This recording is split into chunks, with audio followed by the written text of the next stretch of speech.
যে খালি বিমান থাকলে হয় না, এটা চালাতে জানতে হয়, এটা ব্যবহার করতে জানতে হয়। তো এই সমস্ত কিন্তু চলবে। আসসালামু আলাইকুম প্রিয় দর্শক, আমি শুরুতেই আপনাদের কয়েকটা হিন্দি মুভির নাম বলতে চাই। আমি জানি আমাদের দেশে অনেক লোকের মধ্যেই এক ধরনের ভারত বিরোধিতা কাজ করে, সেটা করে, কিন্তু পাশাপাশি এটাও সত্য যে এখানে হিন্দি মুভির দর্শকও প্রচুর রয়েছে, আমাদের দেশেই রয়েছে। এখানে নেটফ্লিক্স অথবা অ্যামাজন প্রাইম এগুলোতে হিন্দি মুভির দর্শকই বেশি। আমি কয়েকটা মুভির নাম বলি। প্রথম যে মুভিটা বলবো সেটা 2003 সালের মুভি, নাম হলো LOC কার্গিল। এরপরে মুভি রাজি, এটা 2018 মুভি। তারপরে উরি দ্য সার্জিক্যাল স্ট্রাইক, এটা 2019-এর মুভি। এরপর 2021 সালের মুভি শেরশাহ, এবং 2021 সালে আরও একটা movie Bhuj the pride of India. যারা মুভি দেখেন তারা নিশ্চয়ই বুঝতে পারছেন এই মুভিগুলোর নাম আমি কেন বললাম। এগুলো বললাম এ কারণে যে এ প্রত্যেকটা মুভি যুদ্ধকে কেন্দ্র করে, এবং সেই যুদ্ধটা কার সঙ্গে, যেহেতু হিন্দি মুভি বুঝতেই পারছেন ভারতের একটা পার্ট এখানে আছে, আর অপরদিকে আছে অবধারিতভাবে পাকিস্তান। ভারত পাকিস্তানের যুদ্ধের উপর কেন্দ্র করে এরকম মুভিগুলো, আমি কয়েকটা নাম বললাম যেগুলো মানে আপনার গত 2000 সালের পরের থেকে যে মুভিগুলো হয়েছে। আগেও আরও মুভি হয়েছে, এর মধ্যে আরও অনেক মুভি হয়েছে।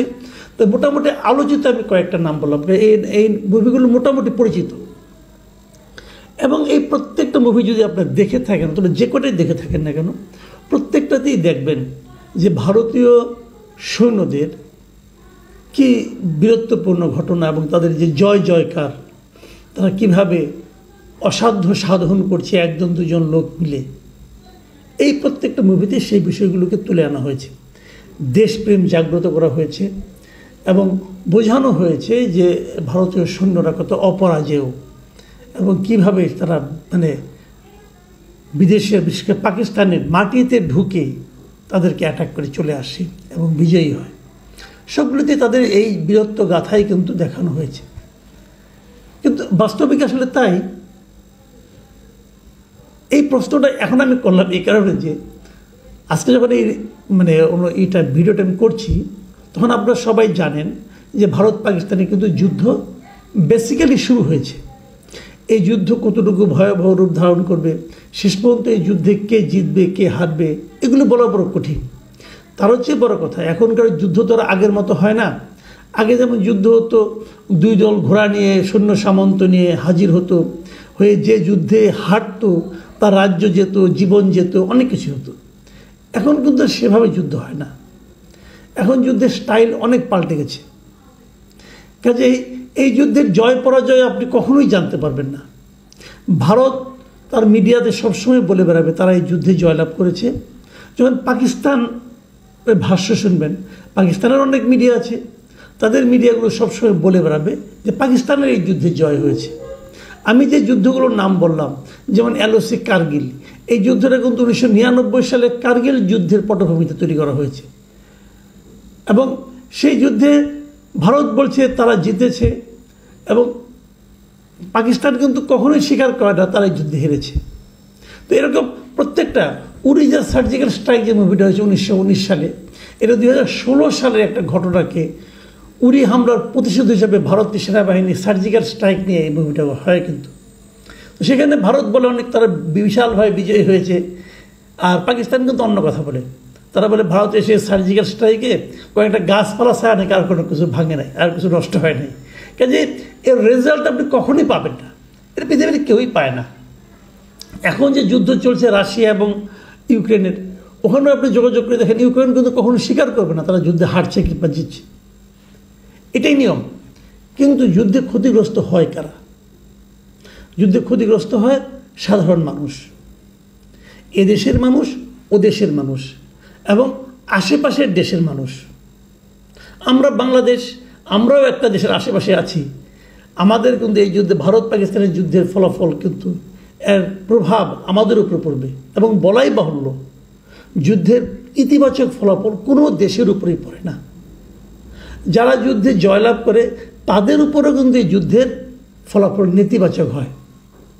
যুদ্ধ হলে জিনিসপত্রের দাম বেড়ে যায়। আমরা টের পেয়েছি যে এর আগে যখন শেখ হাসিনা আমাদের প্রধানমন্ত্রী ছিলেন, যখন নাকি ইউক্রেনে যুদ্ধ হয়েছিল, সেই যখন যেটার দাম বেড়েছে আমাদেরকে শোনানো হয়েছে, সরকারের পক্ষ থেকে শোনানো হয়েছে ইউক্রেনে যুদ্ধ হচ্ছে, অতএব জিনিসপত্রের দাম বেড়ে গেছে। ইউক্রেন কত দূরে এটা হয়তো আপনারা কেউ জানিও না। জীবনে আমরা যারা এই অনুষ্ঠানটা দেখছেন আপনারা, ওদের মধ্যে আমার তো ধারণা 99.9% লোক জীবনে কোনোদিন ইউক্রেন যাননি। কিন্তু তবুও ইউক্রেন যুদ্ধের নেতিবাচক ফল কিন্তু আমাদের সবার উপর দিয়ে গেছে। আমাদের সবাইকে সেই ইউক্রেন যুদ্ধের জন্য ক্ষতি স্বীকার করতে হয়েছে। আর যখন যুদ্ধ আমাদের পাশের বাড়িতে লাগবে, ভারত এবং পাকিস্তানের মধ্যে লাগবে, তখন তার ক্ষতিটা কিন্তু আমাদের উপর আরও বেশি পড়বে। বেশিটা কেমন সেটাও বলি আপনাদের। ইউক্রেন যুদ্ধে কিন্তু আমাদের কোনো পক্ষ নিতে হয়নি, কিন্তু এখানে কিন্তু আমাদের মধ্যে পক্ষ নিতে হবে। নিতে হবে মানে কি, অলরেডি নেওয়া শুরু হয়ে গেছে। আপনি আলাপ করে দেখবেন এখন যে অবস্থা, এখন বাংলাদেশে যে রাজনৈতিক বাস্তবতা বিরাজ করছে, এখন তো কারোর পক্ষে ভারতের পক্ষ নেওয়া সম্ভবই না। যদি কেউ ভারতের পক্ষ নেয়, তৎক্ষণাৎ দেখবেন যে প্যারিস থেকে এক লোক বলা শুরু করবে যে এটা স্বৈরাচারী স্পেন্সার বলে দেবে। কোনো পক্ষ নেওয়ার মানে মৌখিকভাবে যে আপনি পক্ষ নেবেন, আপনি তাও পারবেন না। তো আপনি যদি আপনি পাকিস্তানের পক্ষ নেন, যদি পাকিস্তান হেরে যায় যুদ্ধে, অথবা যদি নাও হারে, তাও কিন্তু আপনি ভারতের বিরাট ভাজন হবেন। তো আপনি যাবেন কোন দিকে? আপনি যাওয়ার কোনো সুযোগ নেই। আলটিমেটলি ক্ষতি আপনার হবেই হবে। এবং এই ক্ষতির মুখে আমাদের জন্য নিরাপদ উপায়টা কি? আচ্ছা, তার আগে অনেকে বলে যে ভাই যুদ্ধ নিয়ে আলাপ করছেন, একটু যুদ্ধের কী হতে পারে ফলাফলটা, এটা নিয়ে একটু বলেন।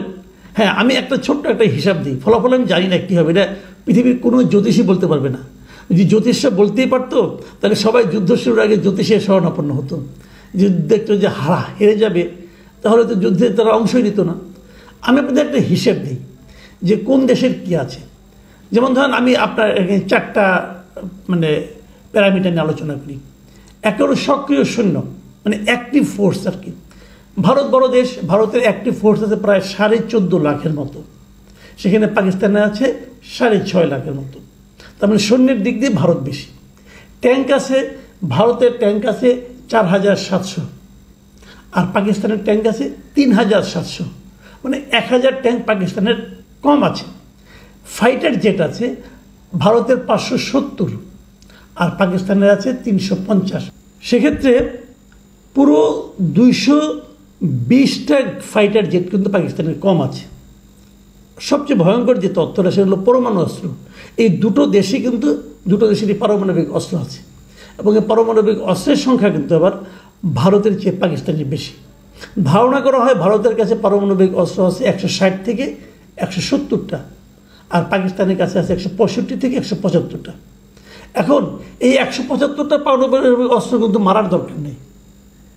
যদি উভয় দেশের প্রতি 2-3টা করে পারমাণবিক অস্ত্র নিক্ষেপ করে, তাহলে মনে রাখবেন এর একটা ভয়াবহ পরিণতি হবে, এবং সেই ভয়াবহ পরিণতির শিকার কিন্তু আমাদেরও হতে হবে। কাজেই যুদ্ধ কখনোই ভালো কোনো ফল নিয়ে আসে না কোনো দেশের জন্যই। এই যুদ্ধ কী ফল নিয়ে আসবে আমরা জানি না, তবে এটুকু জানি সৈন্য সংখ্যা এগুলি কেবল হিসাবের হিসাব। মূল হিসাব আজকাল যুদ্ধটা হয় আকাশপথে। আকাশপথে কে কতটা শক্তিশালী সেটাই হলো গুরুত্বপূর্ণ। আবার বিমান থাকলেও কিন্তু হয় না। যেমন আমি আজকে একটা কার্টুনের মতো দেখলাম যে কালকে রাতে ভারত যখন বিমান হামলা করেছে পাকিস্তানের প্রায় 8টা জায়গায় তারা নাকি হামলা করেছে বলল, কেউ বলছে 9টা জায়গায়, আবার কেউ বলছে 6টা জায়গায়। এর মধ্যে কিন্তু ভারতের আবার 5টা বিমানও ভূপাতিত হয়ে গেছে। এখন 5টা বিমানের মধ্যে 3টা আবার রাফাল বিমান, অত্যাধুনিক বিমান, যেটা ফ্রান্স থেকে ভারত কিনেছিল কিছুদিন আগে। এবং এই যুদ্ধের এই যে যুদ্ধ হই যখন হচ্ছে, যুদ্ধ হবে ভাব, তখন আরও নাকি 26টা রাফাল বিমান তারা কেনার জন্য অর্ডার দিয়েছে। তো ব্যবসা বাণিজ্য হবে, যারা কিনবে তারা ব্যবসা বাণিজ্য করতে পারবে। তো এই বিমানগুলো আসছে, সেরকম রাফাল বিমান কিন্তু 3টা ভূপাতিত হয়ে গেছে বলে পাকিস্তান দাবি করেছে। আরও 2টো ভারতের বিমানকে ভূপাতিত করার খবর পাকিস্তান জানিয়েছে। তার মানে ভারতের 5টা বিমান চলে গেছে বলে পাকিস্তানের দাবি, এবং আন্তর্জাতিক 2-1টা সংস্থারও দাবি, মিডিয়ারও একই দাবি করেছে তারা। ভারত এটা নিয়ে কিছু বলে না, তো চুপচাপ। আপনার ভারতের মিডিয়াগুলো দেখবেন মনে হবে পাকিস্তান বুঝি দখলই হয়ে গেল। আবার পাকিস্তানের মিডিয়া দেখবেন ভারত গোত্তা খেয়ে পড়েছে, এটা তারা দেখাচ্ছে। একটা কার্টুন দেখলাম, সেখানে এই যে ভারতে একটা বিমান এরকম গোত্তা খেয়ে পড়ে আছে, ভেঙে পড়ে আছে, তো নিচে আবার একটা ক্যাপশন যে খালি বিমান থাকলে হয় না, এটা চালাতে জানতে হয়, এটা ব্যবহার করতে জানতে হয়। তো এই সমস্ত কিন্তু চলবে। এখন মিডিয়া যুদ্ধ চলতে থাকবে। এই মিডিয়া যুদ্ধের মাধ্যমে হয়তো কেউ সাময়িক আনন্দ পাবে, কেউ হয়তো সাময়িকভাবে একটু পিছিয়ে থাকবে। কিন্তু নেট ফলাফল হলো যুদ্ধ কখনো কোনো দেশের জন্যই শান্তি অথবা সমৃদ্ধি বয়ে আনে না। যারা যুদ্ধ করছে তাদের করতে দেন, কী করবেন, আপনি তো থামাতে পারবেন না। আমার অনুরোধ, এখানে আমার আপনার পক্ষ নিয়ে কোনো লাভ নাই। আমি আপনি বরং চেষ্টা করেন, দোয়া করেন আল্লাহর কাছে যাতে নাকি আমাদের কম ক্ষতির সম্মুখীন হতে হয়। তারপরে যুদ্ধের খবর সামনে আসতে থাকবে, আমরাও আপনাদের সঙ্গে শেয়ার করব। যুদ্ধ নিয়ে নানা ধরনের কথাবার্তা হবে, আগামীতে সেগুলো আমরা শেয়ার করব। ভালো থাকবেন আপনারা। এখন এ পর্যন্তই। আল্লাহ হাফেজ।